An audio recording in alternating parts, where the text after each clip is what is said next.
Bonjour à tous, alors nouvelle vidéo aujourd'hui, je vous emmène faire une petite balade avec le Monster 900 pour vous expliquer un petit peu mon nouveau setup pour le motovlog et pour les essais. Alors dans mes premières vidéos j'étais un petit peu déçu, la qualité vidéo ça allait encore, mais c'était surtout la qualité du son qui était désagréable et le rendu était vraiment pas terrible, donc j'ai vraiment cherché à améliorer ça. Ça faisait partie des choses qui m'étaient reprochées. Donc j'ai cherché un petit peu sur le net, j'ai regardé pas mal de vidéos, j'ai regardé un petit peu les youtubeurs qui font des essais, qui font du motovlog, et j'ai suivi les conseils de Sushi. Et donc j'ai modifié à la fois ma caméra et mon micro pour améliorer tout ça. Donc j'ai commencé par investir dans un support pour fixer la caméra sur le devant du casque. Alors je voulais pas faire une fixation qui soit définitive et qui vienne se coller sur le casque. Je voulais quelque chose de démontable pour pas abîmer mon casque. Donc j'ai pris un support que j'ai acheté tout simplement sur Amazon qui vient se fixer sur l'avant du casque. Ça a l'avantage d'être démontable, c'est pratique, les adaptateurs GoPro vont dessus. Le seul petit inconvénient c'est que vous avez des petites lanières qui viennent fixer le support sur l'avant du casque et du coup vous avez votre visière qui ferme pas forcément très bien et du coup j'ai toujours un petit flux d'air sous le dessous de la visière et ça peut créer quand il y a du vent un léger sifflement. Donc je sais pas si vous l'entendez au micro, mais là il y a un peu de vent aujourd'hui, je roule, il y a quand même un petit peu de vent et j'ai un léger sifflement dans le casque. Alors l'avantage de ce support là, c'est que vous voyez la même chose que moi, c'est que c'est assez sympa, l'expérience quand je roule est assez intéressante parce que vous voyez vraiment la même chose que moi et du coup c'est plutôt cool. Si je bouge la tête vous voyez pareil, on a un bon angle sur la moto, on est placé au-dessus de la moto. J'ai quelques vidéos sur les débuts où quand je prenais la phaser on voyait principalement la bulle de la phaser et les compteurs mais pas trop la route. Et là avec cette nouvelle config, c'est beaucoup mieux. Deuxième chose que j'ai amélioré, la caméra. Alors ma précédente caméra filmait en 1080p à 30 images secondes. C'était pas mal, mais maintenant la quasi-totalité des personnes qui font ce genre de vidéo filment en 4K. Et je n'aimais pas trop la couleur. La couleur elle était un peu jaune. Je trouvais que le rendu était pas super, le rendu des couleurs, le contraste, les contre-jours, c'était pas l'extase. Donc je suis parti sur une GoPro. L'idée étant de filmer en 4K à 30 images secondes. Donc j'ai pas besoin de plus que la 4K, j'ai pas besoin de plus que 30 images secondes. Je fais pas de ralenti, je voulais juste une belle fluidité, une belle qualité d'image. Donc je me suis tourné sur la GoPro Hero 8. La Hero 11 vient de sortir. Et en fait les Hero 8 on arrivait à les toucher sur les derniers déstockages à peu près 300 €, là où la Hero 11 est à près de 600 €. Et la Hero 8 a déjà une très bonne stabilisation, une très belle qualité d'image et filme sans problème en 4K à 30 images secondes. Donc pour moi cette caméra était largement suffisante. Alors je vais vous montrer, je vais faire une petite coupure dans le vlog et puis réintégrer un petit bout de vidéo pour vous montrer les réglages que j'ai utilisés. Donc j'ai rien inventé, hein. J'ai utilisé les réglages qui étaient préconisés par Sushi qui sont très bien. Donc je suis parti là-dessus, je vais vous expliquer. Alors j'ai deux types de réglages différents selon que je suis en train de filmer sur la moto en roulant ou selon que je sois arrêté en train de présenter la moto à l'arrêt. Parce qu'en fait quand je fais mes présentations moto dans les essais à l'arrêt, je filme avec la GoPro et je garde mon casque sur la tête en fait. Je filme avec la GoPro et je parle dans mon micro. Par contre j'utilise pas le même réglage. J'utilise un champ plus fermé. Enfin, je vais pas expliquer ça en roulant. Je vais faire une petite coupure dans la vidéo, je vous explique ça.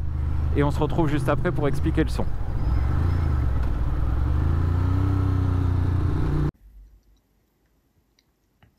Alors pour mes vidéos, j'utilise deux types de réglages. Donc sur la GoPro, ce qui est plutôt pas mal, c'est que vous pouvez créer différents types de réglages. Donc il y a des réglages qui sont déjà créés à la base. Et puis après, vous pouvez faire vos réglages perso. Donc moi je me suis fait deux réglages. Je me suis fait un premier réglage là que j'ai enregistré au nom vélo, c'est quand je filme en dynamique. Donc là-dessus c'est quand je filme sur la moto. Donc sur ce réglage, je me suis mis en 4K 30 images secondes. J'ai mis l'objectif en super view pour avoir l'angle le plus large possible. J'ai activé l'hyper smooth pour avoir la stabilisation la meilleure possible. Ensuite, dans le mode Pro Tune, j'ai mis un débit élevé. J'ai laissé l'obturateur en auto, la balance des blancs en auto. Les ISO, j'ai laissé les ISO mini à 100, j'ai mis les maxi à 400. Pour rouler en journée, c'est suffisant. La netteté élevée et la gestion des couleurs avec le mode GoPro. Donc ça, de ce que Sushi expliquait dans sa vidéo, si jamais vous ne faites pas vous-même de retouche de couleur derrière, ça sert à rien de changer, vous laissez le mode GoPro qui a priori est vraiment très bien. Et après pour le reste, j'ai rien changé. Le deuxième mode que j'utilise, c'est le mode que j'ai appelé moteur. Donc ce mode moteur, c'est celui que je vais utiliser quand je donne les explications sur les motos, quand je suis à l'arrêt. Donc j'ai fait quelques changements, mais pas grand chose en fait dessus. Je suis resté en 4K 30 images secondes. J'ai juste changé mon objectif pour passer avec un angle de vue beaucoup plus serré, pour pouvoir montrer plus facilement des détails. Et j'ai baissé un tout petit peu l'hypersmooth, pour avoir une stabilisation, mais qui soit quand même moins forte, parce qu'on a moins de tremblements et de mouvements quand on est en train de filmer. Après pour le reste, j'ai laissé exactement les mêmes paramètres. Donc la dernière amélioration que j'ai faite, qui était à mes yeux la plus importante, c'est d'améliorer le son. Donc précédemment en fait, j'utilisais l'intercom Sena de mon casque et j'enregistrais sur mon téléphone en Bluetooth en mode dictaphone. C'était vraiment pas terrible, ça m'obligeait à parler fort, ça saturait vite, le son était vraiment de mauvaise qualité et c'est vrai que le rendu, même si on a une belle image, le plus important ça reste le son.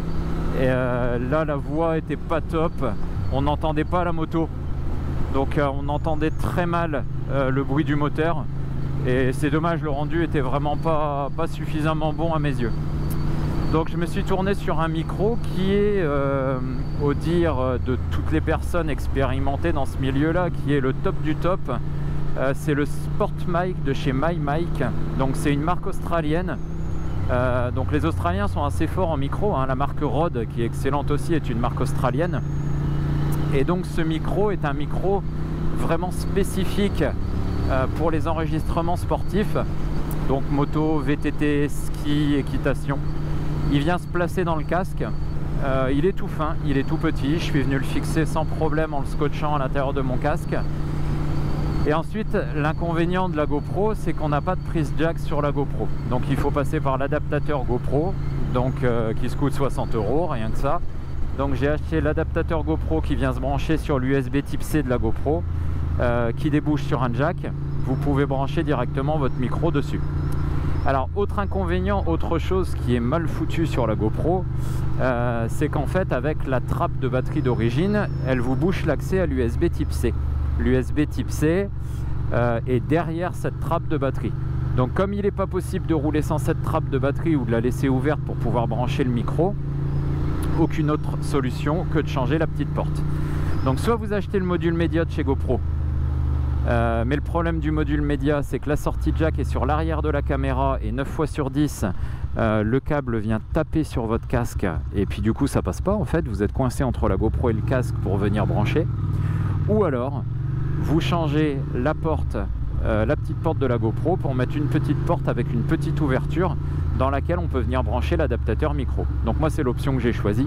J'ai pris cette petite porte, mon adaptateur micro est branché sur la GoPro, je l'ai scotché sur le côté de mon casque. Alors je ferai peut-être quelque chose de plus propre après, mais là dans un premier temps je l'ai juste scotché sur le bord du casque et ça fait le boulot. Et là quand vous utilisez, alors pour ceux qui ont regardé les vidéos de l'essai de l'ER6, de l'essai de la 900 Super Sport Ducati, je pense que si vous comparez ça à l'essai du 900 Monster et à l'essai de la 1000 Phaser, il y a vraiment une belle augmentation de qualité en vidéo et en son. Enfin moi je suis très satisfait de ce setup. Alors au niveau budget, donc la GoPro je l'ai payé à peu près 300 €, vous rajoutez 60 € pour l'adaptateur GoPro, vous rajoutez une centaine d'euros pour le micro, et puis 15-20 € pour le support sur le casque. Donc on est à 300-360, on est à un petit 500 € on va dire, un petit 500 € pour le setup complet pour filmer en 4K 30 images secondes avec un super son. Voilà, donc c'est une somme, c'est un investissement, mais la qualité des vidéos s'en ressent vraiment et le rendu pour, voilà, pour le spectateur, on a vraiment l'impression d'être sur la moto et de vivre la même chose que moi. On a vraiment un retour son qui est excellent. Il n'y a vraiment aucune différence avec ce que je faisais avant. Voilà pour cette petite vidéo. Je vais vous intégrer au montage quelques photos pour voir un petit peu comment tout ça se présente. Et puis on finit notre petit tour en 900 Monster. Donc je vous invite comme d'habitude, si vous aimez ce que je fais, si vous aimez la chaîne, à vous abonner, à liker, à commenter. Ça aide vraiment la chaîne dans le référencement. N'oubliez pas que je suis présent aussi sur les réseaux sociaux et que vous pouvez vous abonner au compte Instagram et au compte Facebook. Voilà, j'espère que cette petite explication de mon nouveau setup vous aura plu.